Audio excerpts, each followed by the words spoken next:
السلام علیکم۔ جے جوان جے کسان۔ میں بھارتی کسان یونین سنگم کے ہریانہ کے پردیش ادھیکش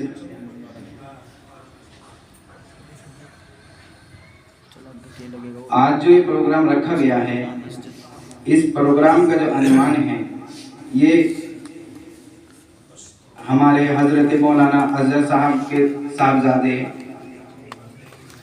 ابو بکر مجیدی جی کو، جو جامعہ ملیہ کے اسلامی میں BLL کے چھاتر ہیں، کمپٹیشن ہوا تھا نوئیڈا کی یونیورسٹی کے اندر، اس میں انہوں نے 3rd پوزیشن جو ہے ان کی آئی ہے، تو اس کے سمان میں یہ پروگرام رکھا گیا ہے۔ اور ہمارے جو بچے آج ہم جن کی تقریریں سن رہے ہیں، یہ اس مدرسوں کے اندر جو اتنی محنت اور مشقت کرتے ہوئے یہ تقریریں کرتے ہیں اور علم حاصل کرتے ہیں، ان کا حوصلہ افزائی ہوتا رہے، یہ ہماری یونین کی طرف سے ایک مشورہ ہوا تھا۔ کیونکہ بھارتی کسان یونین، یہ جو ہماری یونین ہے، یہ خالی کسانوں کی یونین نہیں ہے۔ یہ یونین جو ہے، اگر ہمارے بچے کسی بھی سماج سے ہو، 36 برادری سے اگر اٹھ کر اوپر نکلتے ہیں اور گولڈ میڈل اور کمپٹیشن میں جو بھاگ لیتے ہیں اور جو جیت کر آتے ہیں، ان کا مان اور سمان کرنے میں سب سے آگے ہے۔ اور اگر ہم اپنے جو چھاتروں کے، جو ہمارے بچے جو ہیں کمپٹیشن کے اندر جو ہے بھاگ لیتے ہیں اور گولڈ میڈل جیتتے ہیں، کمپٹیشن جیتتے ہیں، اگر ہم ان کا حوصلہ افزائی کرتے رہیں گے تو یہ بچے ہمارے آگے ایک دوسرے کے بڑھتے رہیں گے۔ اسی لیے ہی مجھے ایک شعر یاد آ رہا ہے، منزل سے آگے بڑھ کر منزل تلاش کر، مل جائے تجھ کو دریا تو سمندر کی تلاش کر، ہر شیشہ ٹوٹ جاتا ہے پتھر کی چوٹ سے،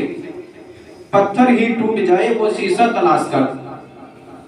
میرے محترم دوستو، اگر ہماری محنت بڑھنے کی ہے تو ہمیں کوئی روکنے والا نہیں ہے، اور بڑھنے کی جو راستے ہوتے ہیں یہ بغیر تعلیم کے، بغیر علم کے نہیں مل سکتے۔ آج ہمیں جو ہمارے اوپر ہمارے استاد جو محنت کرتے ہیں، ہمیں صبح سے لے کے شام تک ہمارے ساتھ میں جو ہے ہمیں ایک ایک سبق کو بار بار دہراتے ہیں، اور ہمارے نہ یاد آنے پر جو ہے وہ ہمیں پھر بھی بار بار کرتے ہیں، تو ان کی کتنی محنتیں ہیں۔ ماں باپ صرف جنم دیتے ہیں، جینے کی راہ اور دنیا کے اندر جینے کا سلیقہ جو ملتا ہے وہ استادوں سے ملتا ہے۔ تو ہمیں جس طرح سے اپنے ماں باپ کی ہم عزت کرتے ہیں، ادب و احترام کرتے ہیں، اسی طرح سے ہمیں اپنے استادوں کی بھی کرنی چاہیے، کیونکہ گرو کے بغیر جو ہے وہ گیان نہیں مل سکتا، استادوں کے بغیر آدمی کامیاب نہیں ہو سکتا۔ علم حاصل کرنا ہے تو استادوں کی ہمیں بات کو ماننا پڑے گا اور ان کے بتائے ہوئے راستے پر چلنا پڑے گا۔ اور میں جو ہمارے جو ہونہار اور ہمارے جو قابل احترام سنجو سرپت جی ہمارے موجود میں ہیں، یہ بڑے محنتی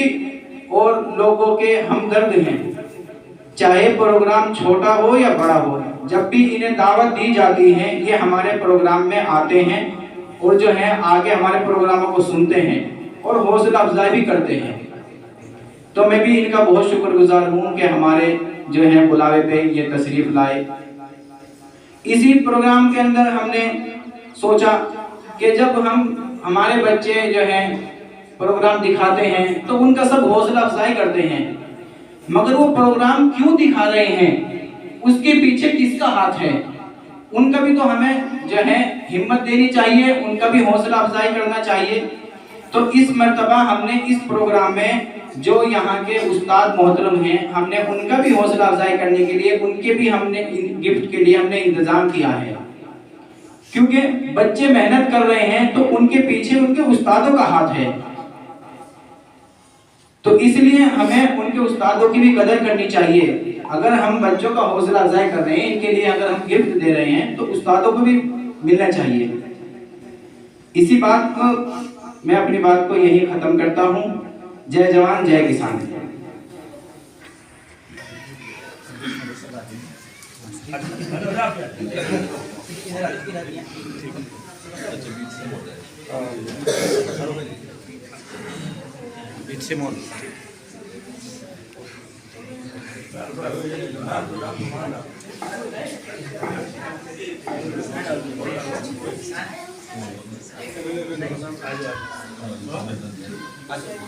کوئی نہیں ہے بھارتی کسان یونین کے ادھیکش بھائی ساجد سیفی سے درخواست ہے وہ سنجو سرپنچ جی کا استقبال کریں.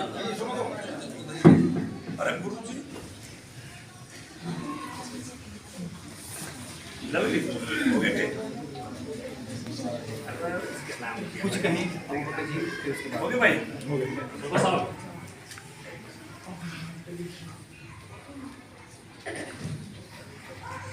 لمبا ہو چکا ہے اور اسی لیے میں مختصراً اپنی بات عرض کر الوداع چاہوں گا. سب سے پہلے تو میں آل انڈیا کسان یونین کا شکریہ ادا کرتا ہوں کہ انہوں نے اس پروگرام کو رکھا اور حوصلہ افزائی کی, مجھے ایوارڈ سے نوازا.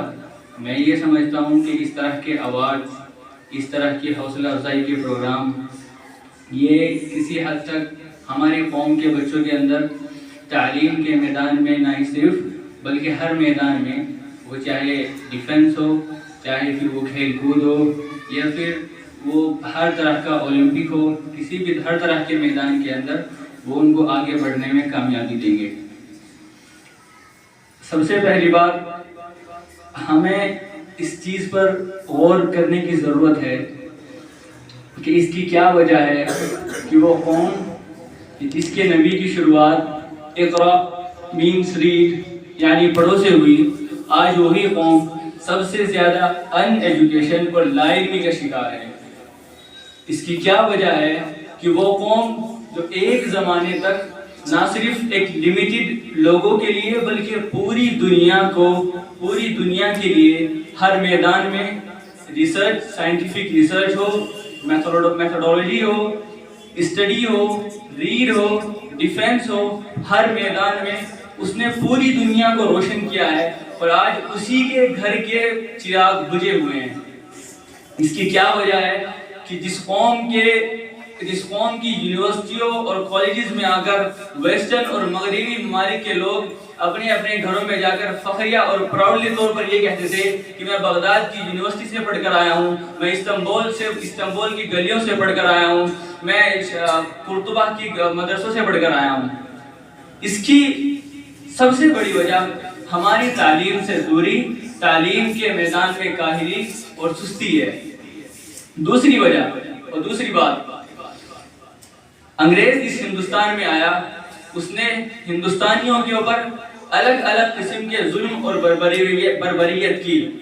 اس کی وجہ سے دو گروپ خصوصاً مسلمانوں کے اندر پیدا ہوئے. پہلا گروپ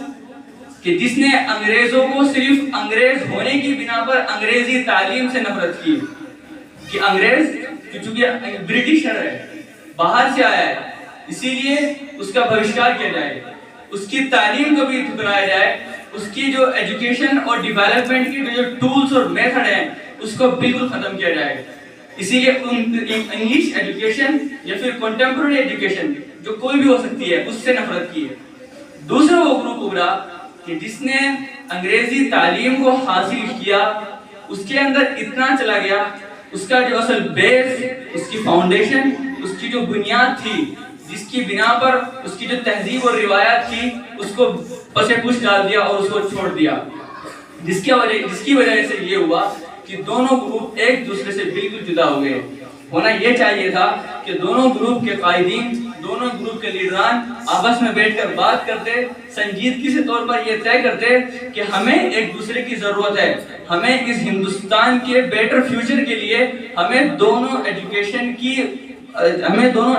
چاہیے اور ان کی ہمیں ضرورت ہے. ہمیں اپنی قوم کے مستقبل کے بچوں کے لیے اگر ہمیں دینی تعلیم کی ضرورت ہے تو اس کے ساتھ ساتھ ہمیں دنیاوی تعلیم کی بھی ضرورت ہے. میرے بزرگوں اور دوستو, آج ہم اگر غور کریں, ہم دوسری کنٹریز کو آبزرو کریں, ہم ان کا مطالعہ کریں, اس کی کیا وجہ ہے کہ وہ لوگ وہ ڈاؤن فال کا شکار ہی نہیں ہو رہے, وہ زوال کا شکار نہیں ہو رہے؟ اس کی کیا وجہ ہے کہ ویسٹرن کنٹریز اسی ڈیولپمنٹ, اسی ترقی کے ساتھ آگے بڑھ رہی ہیں. وہ کوئی بھی سیکٹر ہو, وہ ایجوکیشن ہو, وہ ہیلتھ ہو, وہ پھر انفراسٹرکچر ہو, ڈیفینس ہو, کوئی بھی سیکٹر ہو, وہ اس میں آگے بڑھ رہے ہیں اور ہم اسی تنزلی کا شکار ہیں. آج ان کا وہی غلبہ ہے, وہی اسی غلبہ اور مغلوب ہم ہیں, وہ اسی غلبے کے ساتھ آگے بڑھ رہے ہیں جو 19th سینچری سے آج چلا آ رہا تھا. اس کی دو وجہ میں سمجھتا ہوں, پہلی طاقت اور دوسری تعلیم. وہ قوم اور ملک طاقتور نہیں بن سکتا, غلبہ نہیں پا سکتا جس کے پاس طاقت نہ ہو, اور وہ قوم اور ملک کبھی طاقتور نہیں بن سکتے جس کے پاس تعلیم نہ ہو. اسی لیے انہوں نے ایجوکیشن کی امپورٹنس کو سمجھا, انہوں نے اپنے لوگوں کی اہمیت اور قدر کو سمجھا اور ان کی فراوانی کے لیے ہر ممکن کوشش کری. یہی وجہ ہے کہ آج ہم دیکھتے ہیں کہ آج پوری دنیا کے لوگ ان کی طرف دیکھتے ہیں, ان کو فالو کرتے ہیں, ان کے پیچھے چلتے ہیں. تیسری وجہ اور تیسری بات, ایک مسکنسیپشن اور ایک ڈاؤٹ ہمارے لوگوں کے اندر, اسپیشلی مسلمانوں کے اندر ابھر رہا ہے, اور وہ یہ ہے کہ ان مدرسوں کا کیا کام ہے, ان مساجد کا کیا رول ہے, ان مسجدوں کا کیا مشن ہے, کیا مقصد ہے. جب یہ کوئی سائنٹسٹ نہیں پیدا کر رہے, یہ کوئی انجینئر نہیں پیدا کر رہے, یہ کوئی اس دنیا میں لائر نہیں دے رہے, ان کا مقصد کیا ہے؟ اس کا جواب سب سے پہلے تو یہ سوال اتنا ہی بچکانا اور اتنا ہی بیوقوفانہ ہے جتنا کہ یہ کہنا کہ کوئی میڈیکل کالج کوئی لائر کیوں نہیں پیدا کر رہا, کوئی اسکول حافظ بچے کیوں نہیں پیدا کر رہا, کوئی انجینئر کوئی ڈاکٹر کیوں نہیں پیدا کر رہا. ہمیں یہ سمجھنے کی ضرورت ہے کہ دونوں کی فیلڈ الگ الگ ہے, دونوں کا پریکٹس ایریا الگ الگ ہے, دونوں کے کام کرنے کا مشن الگ ہے. مدارس کا کام ہمیں قال اللہ اور قال رسول کے بارے میں بتانے کا کام ہے, ہمیں اس دنیا میں رہ کر آخرت کی فکر کرنے کے بارے میں بتانے کا کام ہے. ہمیں اپنے مذہب, اپنی روایات, اپنی تہذیب, اپنا کلچر, اس سے جڑے رہنے کا کام ہے. اور میں سمجھتا ہوں یہاں تک کہ یہاں پر بیٹھے ہر کوئی بندہ مجھ سے اس بات سے ایگری کرے گا کہ اس مشن اور اس مقصد کو پورا کرنے کے لیے مدارس الحمدللہ ثم الحمدللہ کامیاب ہوئے ہیں اور کامیاب ہو رہے ہیں. تو میرے بزرگوں دوستوں, سب سے پہلی بات میں جو سمجھتا ہوں کہ ہمیں اپنے بچوں کو مدارس سے جڑے رہنا چاہیے, علماء کی صحبت اختیار کرنی چاہیے, ان کی ہم بیسک ایجوکیشن, ان کی ابتدائی تعلیم ہم مدرسے میں دیں تاکہ ان کا بیس, ان کی فاؤنڈیشن, ان کا عقیدہ مضبوط ہو. اس کے بعد جس بھی یونیورسٹی ہو, جس بھی کالج ہو, جس بھی فیلڈ ہو, جس بھی ایریا میں جائیں, وہاں پر چاچام کی طرح چمکیں گے. ہر وہ قوم اور ہر وہ ملک جو اپنی روایات, اپنی تہذیب اور کلچر کا لحاظ نہیں کرتی, اس کی مثال اس پیڑ جیسی ہے کہ جو درخت باہری لک اور باہری قد و قامت سے مضبوط لگتا ہے, لیکن اندر ہی اندر اس کو دیمک نے کھوکھلا کر دیا اور پھر ایک چھوٹے سے بچے کے ایک ہلکے سے پھول سے وہ جڑ سمیت زمین بوس ہو جاتا ہے اور ریز ٹو ڈسٹ ہو جاتا ہے. یہی مثال اس قوم سے کی ہے کہ جو اپنے کلچر, اپنی سبھیتا, اپنی سویلائزیشن کو بھول چکی ہوتی ہے اور کسی دوسروں کو فالو کرنے لگتی ہے. میں انہی الفاظ کے ساتھ اپنی بات کو ختم کرتا ہوں. والسلام علیکم.